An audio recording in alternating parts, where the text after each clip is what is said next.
It was called the most wicked and sinful city in the world, and now it's gone. Port Royal, Jamaica isn't quite a household name today, but in the late 17th century it was one of the largest European cities in the New World, second only to Boston. This place was hopping, and that's putting it mildly. Back in its heyday, Port Royal was the epicenter for trade in the Caribbean. Under British control, it raked in absurd amounts of wealth for the crown, and the majority of that money came from the slave trade. In fact, Jamaica was one of the major gateways into the Americas for human traffickers. But in June of 1692, the levee finally broke. Port Royal experienced an earthquake, and the ensuing tsunami sunk 2/3 of the city beneath the sea. Out of the 5,000 people who died, an estimated 2,000 of them were lost to the depths of the ocean. Once word got out about the city's fate, everyone had the same takeaway. That natural disaster wasn't natural at all. It was divine punishment, they said, God's retribution against Port Royal. Everyone had it coming, and now their corpses were trapped 40 feet underwater, decomposing on the ocean floor. Today, few people remember Port Royal as a hotbed of vice and slavery. Instead, it's famous for how it fell apart. In fact, some archaeologists have even compared it to Pompeii in terms of how many artifacts there are to uncover from those waterlogged buildings. And it highlights a fascinating dichotomy that we rarely stop to think about. Some graves are simply known for what they can teach us about the dead, while others provide a deeper glimpse into the lives they lived. And sometimes, very rarely, a handful of graves manage to do something even more powerful and frightening than that. They reveal a story that turns out to be more than a little wicked. I'm Aaron Mahnke, and this is Lore Legends.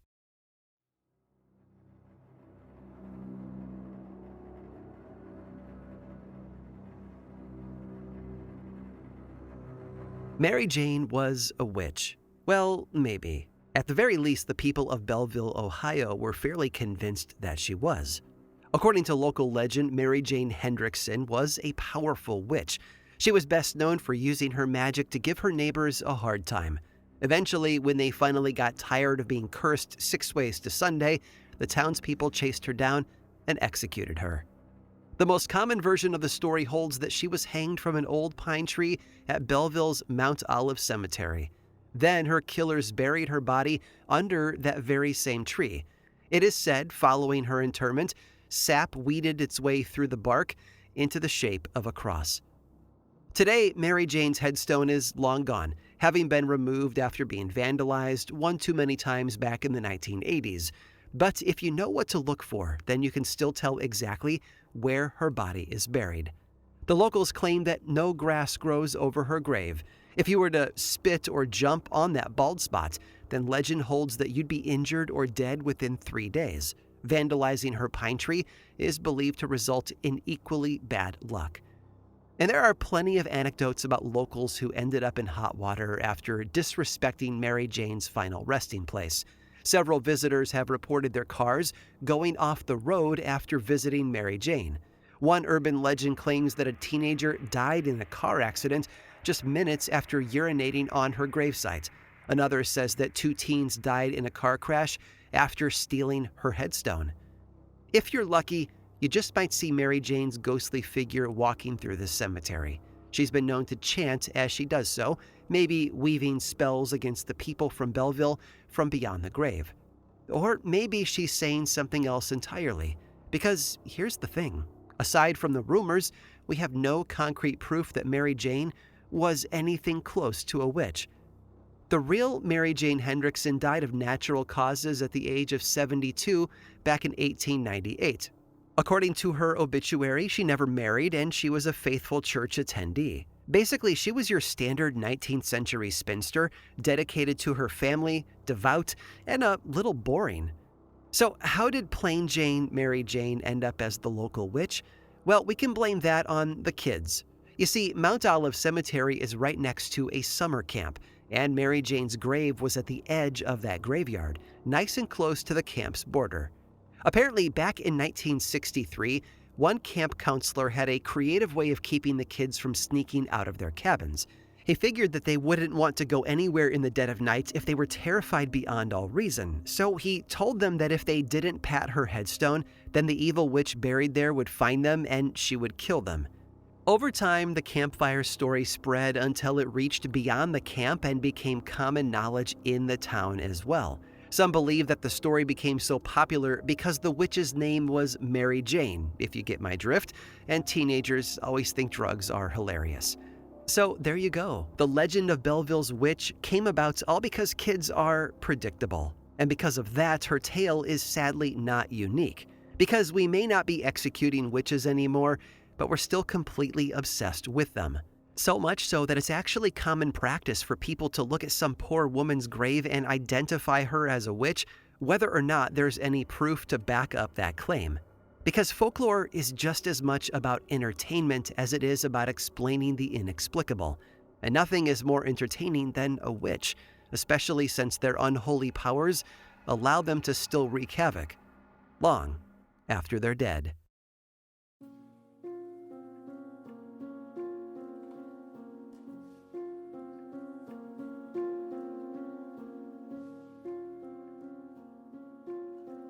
There's really no other way to put it. Molly was weird, and she had been since the day she was born, way back in 1685. Within hours of leaving her mother's womb, it was said that she was able to chew on hard crusts of bread. Instead of drinking breast milk, she would suckle the udders of her family's cows. And she was smart, really smart. They say that as an infant, Molly Lee had the intelligence of an adult. Tragically, though, she was never able to wow her friends with her impressive brain because she didn't have any friends. Molly Lee was allegedly so ugly that when other children saw her, they went running. Her life only got harder when her mother passed away. Molly Lee was forced to raise herself, friendless and alone. It's no wonder that Molly was a remarkably independent woman by the time she grew into an adult. As far as we know, she had no interest in marrying, and even if she did, one gets the impression that no one in her little town of Burslem would have her. So instead, she supported herself by selling milk from the cows that she kept at her cottage. Now, this was all happening in the 17th and 18th centuries in England, so I'm sure that no one will be surprised to hear that the people of Burslem took one look at this ugly duckling and decided that, yeah, she was definitely a witch. According to them, the signs were obvious. She lived alone, she never married, she never attended church, and apparently she kept a giant black bird as a familiar, a manifestation of a dark spirit from hell that she kept as a pet. You know, normal things like that. At some point, the local parson, a man named Thomas Spencer, publicly accused her of witchcraft. Unfortunately for Thomas, it was never a good idea to make a witch angry. According to local legend, when he and his friends were drinking at the local pub, her blackbird appeared perching on the bar sign. As soon as it did, all the beer in the pub soured and gave the patrons, including Thomas, rheumatism. Molly, however, wasn't done with him. She cast a spell specifically on Thomas Spencer. In some versions of the story, they claim that for 3 weeks he was mind-bogglingly drunk. Others say that he was confined to his bed with stomach pains. Sadly, Molly couldn't stick around to terrorize Rude Parsons forever, though. She passed away on April 1st of 1748, and with her last breath, the entire town breathed a sigh of relief. The local witch was gone, and now they could go through all of her stuff. The townsmen banded together to take a look around her cottage. The group was, of course, led by Parson Thomas Spencer, who almost certainly wanted to gloat over the witch's death as he plundered her home. But when he and the other men stepped through her front door, they froze. Sitting there in an armchair in front of the fire, with her knitting on her lap and her pet bird on her shoulder, was Molly Lee. And why wouldn't she be? After all, she was a powerful witch, and she had died on April Fool's Day to boot. Naturally, the men turned tail and fled, but the bird followed them, and from then on out, it was frequently spotted around Burslem. And of course, they considered this to be utterly unacceptable. After all, she was dead, and dead women didn't get to go around wandering about after they'd been buried. The town needed a way to keep Molly from escaping her grave, and so they hatched a plan. In the dead of night, Thomas Spencer and a group of parsons from other nearby towns led a procession to her gravesite. With them, they carried the black bird, who had been trapped in a cage. Together, they disinterred Molly's remains, and opening her coffin, they stuffed the bird inside before locking it back up. Then they lowered the coffin, witch, blackbird, and all, back into the tomb. Normally, a traditional Christian burial involves being buried on an east-west orientation, but that night Thomas and his fellow parsons shifted her tomb so that she was on a north-south orientation. Today, her above-ground tombstone is easy to spot. It's the only one in the entire cemetery that's facing a north-south direction. But if Thomas Spencer had hoped that reorienting Molly's grave would trap her 6 feet under, then he was sorely mistaken. To this day, locals are deeply superstitious about the Witch of Burslem's grave. In 1979, for example, plans were made to rehabilitate the overgrown churchyard at St. John's. Molly's tomb was ordered to be left undisturbed, though, and any workmen who were worried about seeing the ghost of Molly were excused from the job. Local children's folklore maintains that Molly's spirit is still very much alive there. It's said that if you skip around her grave 3 times, chanting, Molly Lee, chase me around the apple tree, then she will appear and haunt you. But even if her ghost truly is terrorizing the Burslem prepubescent crowd, that doesn't mean that Molly was actually a lone, hyper-independent witch.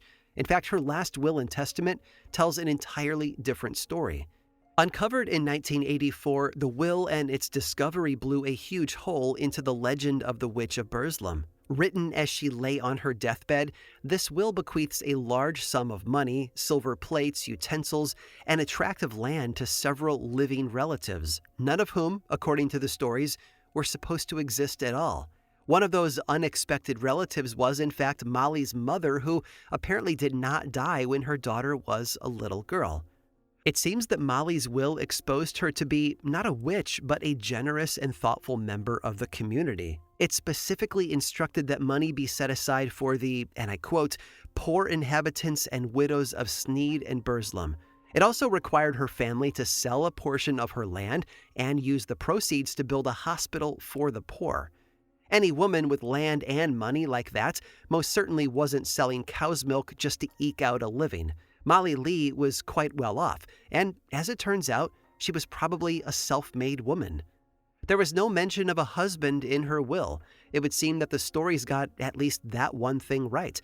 Molly Lee was single, but not in a sad, she must be a witch sort of way. If her will is anything to go off of, then she was single in a cool, rich aunt kind of way. Obviously, though, over the years, Molly went from being a wealthy benefactor to a nasty old witch. That shift in public opinion didn't just happen on its own, though. Many historians believe that it can all be traced back to her grave. It's entirely possible that the unusual tomb gave rise to the legends that a witch had been buried there. Like a giant game of folklore telephone, Molly's reputation was passed on down the line, growing wilder each time someone retold her story. We will probably never know for sure how she came to be known as a witch, or for that matter, why her grave is so different from all the others around her. But we do know that when she died, nobody then believed that she was a witch. It's good news, because hopefully that means that no more innocent birds were ever buried alongside her.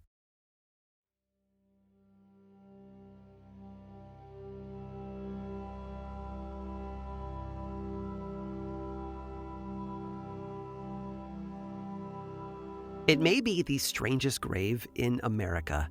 Amidst all the normal straight-edged headstones in Myrtle Hill Cemetery, there's one that stands out like a sore thumb.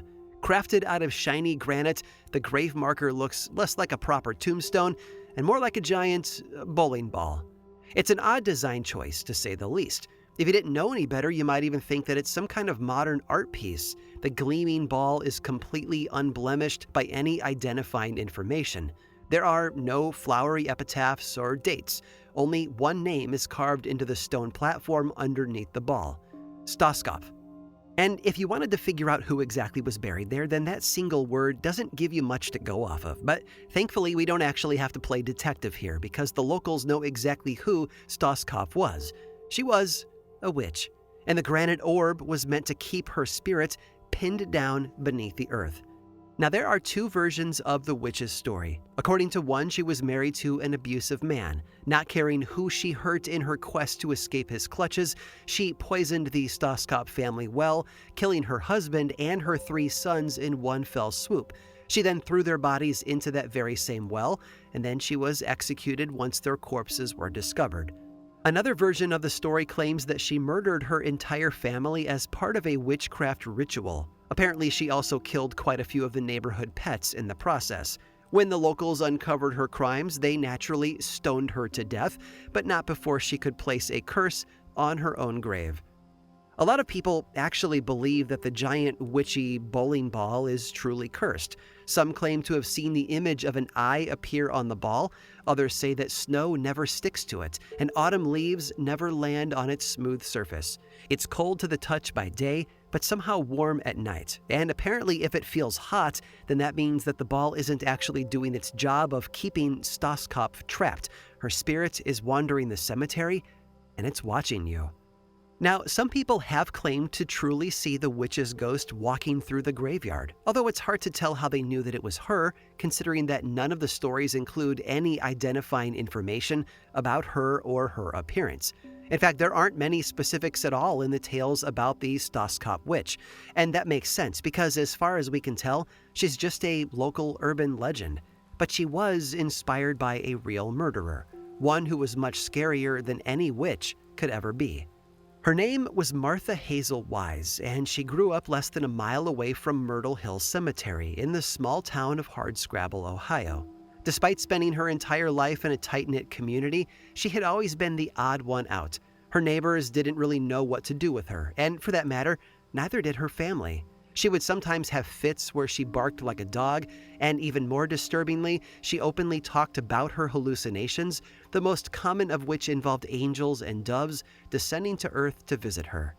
Back in the early 20th century, there were no real resources for poor mental health, so Martha met the same fate as many other struggling young women. She was married off at the age of 23 to the first man who would take her, and unsurprisingly, the man who volunteered was not interested in helping her. No, Martha's husband, the much older Albert Wise, was a terribly abusive man who treated her more like a servant and a broodmare than his wife. During their 16-year-long unhappy marriage, she gave birth to 5 children, only 4 of whom survived past infancy.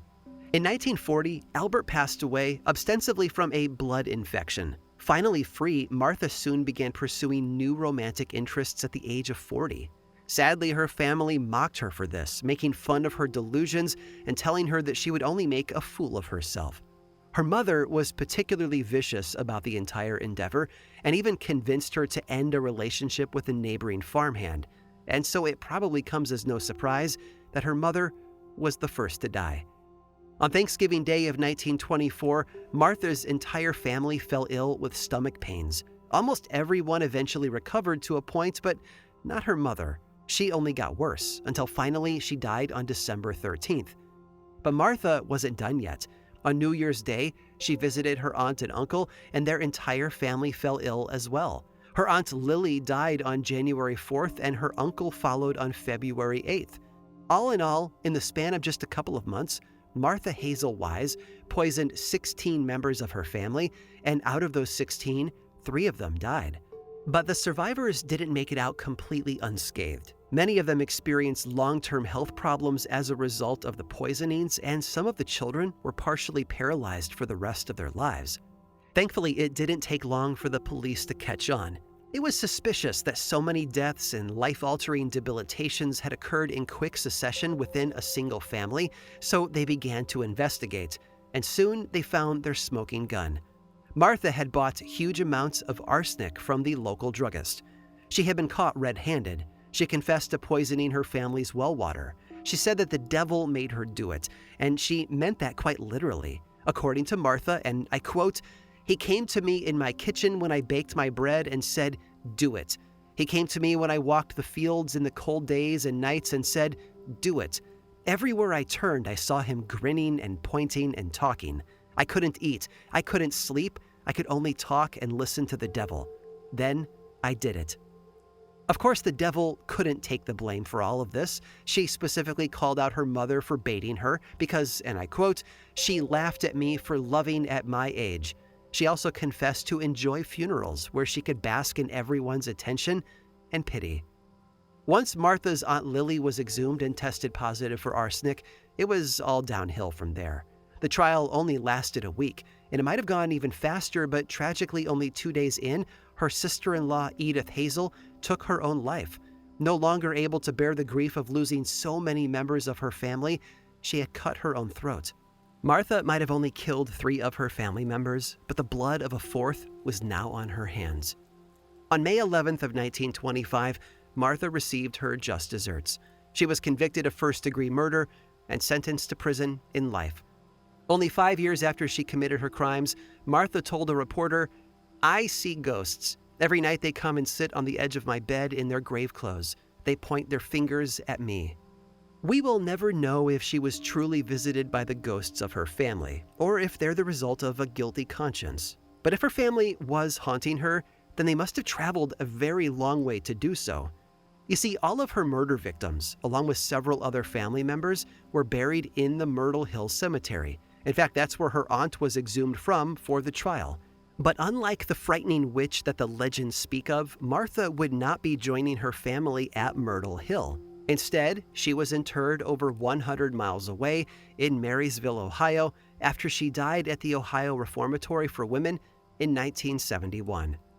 I think it's pretty clear that if there are any spirits wandering around Myrtle Hill Cemetery, then they don't belong to a fictional witch, and they certainly don't belong to Martha either. If anything, they would probably belong to one of her many victims, looking for someone to point their fingers at.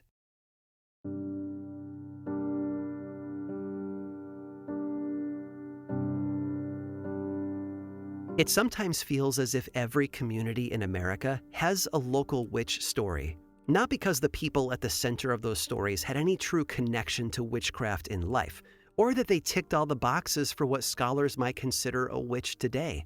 No, these tales seem to pop up because of one bigger, more common reason: fear. So if Martha wasn't buried under that gigantic ball at Myrtle Hill Cemetery, and there is no evidence that a witch ever existed in Hardscrabble, then who is under that absurd grave marker? Well, no one. Contrary to popular belief, it's not actually a headstone at all. It simply marks off the general area of the family plot for the Stoskopfs. No one is buried directly underneath the ball. Instead, they're all interred nearby in their own graves. And most importantly, none of those Stoskopfs were witches.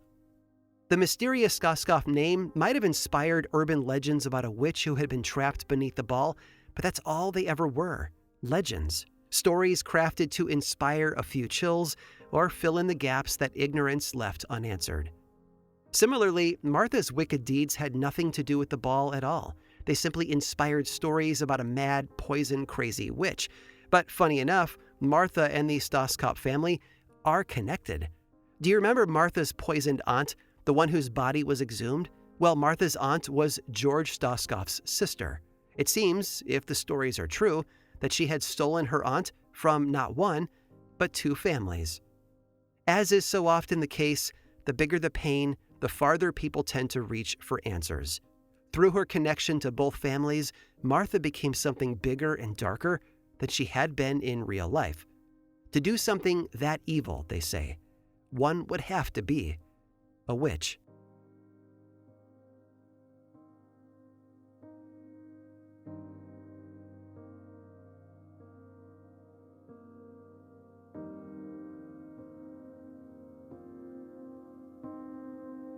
I hope today's exploration of spooky witch graves left you feeling a few chills. I certainly found it enlightening to know how much of the legends ultimately come down to rumors, and incorrect rumors at that. It would seem that what they say is true. There is no rest for the wicked. But what if they're not wicked at all? Well, there's a story for that crowd as well, and my team and I have put that together just for you. Stick around through this brief sponsor break to hear all about it. This episode was sponsored by BetterHelp. October 10th is World Mental Health Day, and this year BetterHelp is shining the spotlight on therapists, people who truly make the world a better place. One of the lesser-known facts about me is that my undergraduate degree is in psychology, and I spent time working in mental health as part of those studies. Seeing therapists in action is a powerful thing, and I'm always in awe of their service. The right therapist can change everything, and BetterHelp has over 12 years of experience in matching people to the right therapist. With over 30,000 therapists, BetterHelp is the world's largest online therapy platform, having served over 5 million people globally. Their therapists work according to a strict code of conduct and are fully licensed in the U.S. and have been helping people find their match for over 10 years with a 4.9 rating out of 1.7 million client session reviews. BetterHelp is fully online, and you can pause your subscription whenever you need to, and it's convenient. You can join a session with a therapist at the click of a button, helping you fit therapy into your busy life. Plus, switch therapists at any time. As the largest online therapy provider in the world, BetterHelp can provide access to mental health professionals with a diverse variety of expertise. This World Mental Health Day, we're celebrating the therapists who've helped millions of people take a step forward. If you're ready to find the right therapist for you,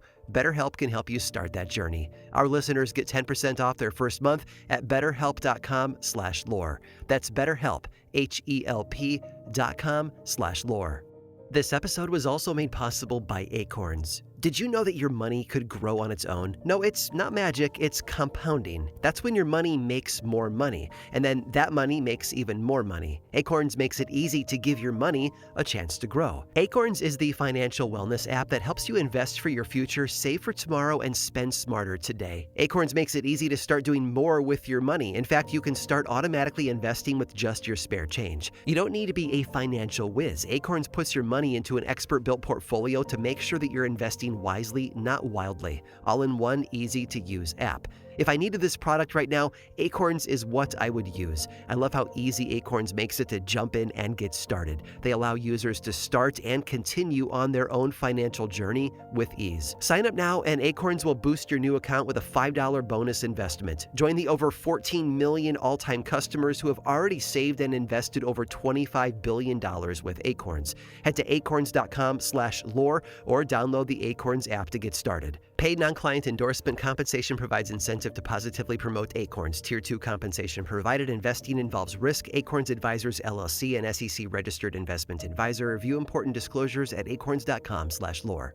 This episode was also made possible by Quince. As the weather cools, I am swapping in the pieces that actually get the job done. Warm, durable, and built to last. And Quince delivers every time with wardrobe staples that'll carry you through the season. Quince has all kinds of fall staples you'll actually want to wear on repeat, like 100% Mongolian cashmere from just $60, classic fit denim, and real leather and wool outerwear that looks sharp and holds up. Me, I got my eye on their suede trucker jacket. It's perfect for layering, and it looks really casual but also put together, if you know what I mean. By partnering directly with ethical factories and top artisans, Quince cuts out the middlemen to deliver premium quality at half the cost of similar brands. Every single day, I put on one of their 100% merino wool all-season t-shirts. I love the fit, the feel of the fabric, and the way they've held up over and over again. Layer up this fall with pieces that feel as good as they look. Go to quince.com/lore for free shipping on your order and 365-day returns. Now available in Canada, too. That's QUINCE.com/lore. Free shipping and 365-day returns. Quince.com/lore.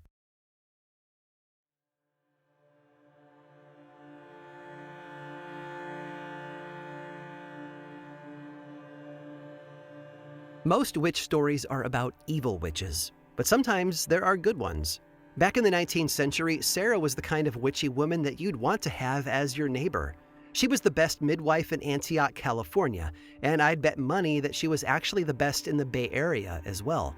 One newspaper declared that out of the 1,600 births that she attended in her life, she had never lost a single child.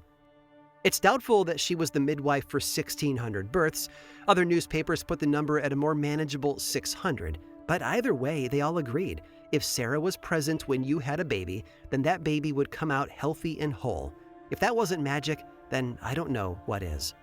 And look, she may have had a prickly personality, but who among us doesn't get a little grumpy every now and then? And she may not have attended church with the rest of her devout Protestant neighbors, but they could overlook a little impiety in exchange for healthy babies. No matter her quirks, she was still a well-loved pillar of the community. And so it's no surprise that everyone was devastated when she passed away. On October 5th of 1879, Sarah had been on her way to a patient in the nearby community of Clayton. At 68 years old, she wasn't as young as she used to be, so she hired a buggy to take her the short distance. As the carriage descended a steep hill, something spooked the horse and it bolted. Completely unmoored, the buggy fell 300 feet down the slope, taking Sarah with it. She was instantly killed. Now, while she was alive, Sarah had told the people there that she did not want a religious funeral. But for the people of Antioch, many of whom were brought into the world by her hands, to not give their beloved midwife a proper Christian send-off just didn't sit well with them. So they decided to hold a funeral anyway. But as they were bringing her body into the church, dark clouds gathered. Lightning flashed, and suddenly a terrible storm broke out over the town, forcing them all to run home. They tried to give Sarah a Christian burial a second time, and again a storm came out of nowhere and forced them to stop the proceedings. They finally got the message and buried her in Rose Hill Cemetery without a funeral. Local legend claims that, to this day, Sarah Norton haunts the cemetery, and she's known as the White Witch. Witnesses have reported seeing a glowing figure floating over the tombstones and laughing. Others say they've simply seen a woman clothed in a white dress that seems to be from the 1860s. Some have heard the sound of bells ringing throughout the cemetery. There have also been reports of sudden, fierce gusts of wind, similar to those that blew during Sarah's aborted funerals. And most remarkably of all, some even claim to this very day to have seen a horse and buggy on the cemetery trail. The more cynical locals believe that her soul isn't at rest because she never had a proper Christian burial, but most believe that she's sticking around for an entirely different reason. She's keeping watch over all the souls of the children who were buried there. Personally, I'm inclined to believe the latter. In life, Sarah dedicated every waking hour to bringing life into the world. She was responsible for every single healthy baby that had been born in that town for decades. It simply wouldn't make sense for her to abandon all of her little charges now, not even in death.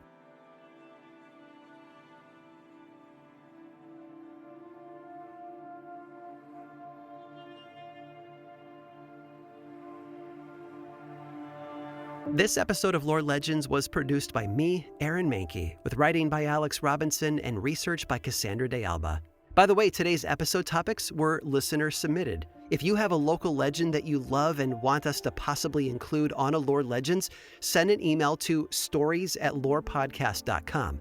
My team and I can't wait to see what you send our way. Don't like hearing the ads? Well, I've got a solution for you. There's a paid version of Lore on Apple Podcasts and Patreon that is 100% ad-free. Plus, the subscribers there also get weekly mini bonus episodes that we call Lore Bites, discounts on Lore merchandise, and access to my inbox. It's a bargain for all of that ad-free storytelling and a great way to support this show and the team behind it. For more information about those ad-free options, head over to lorepodcast.com/support. Of course, Lore is much more than just a podcast. There's the book series available in bookstores and online in hardcover and paperback, and 2 seasons of the television adaptation on Amazon Prime. Information about all of that is also available over at lorepodcast.com. And you can follow this show on platforms like Threads, Instagram, Blue Sky, and YouTube. Just search for Lore Podcast, all one word, and then click that follow button. And when you do, say hi. I like it when people say hi. And as always, thanks for listening.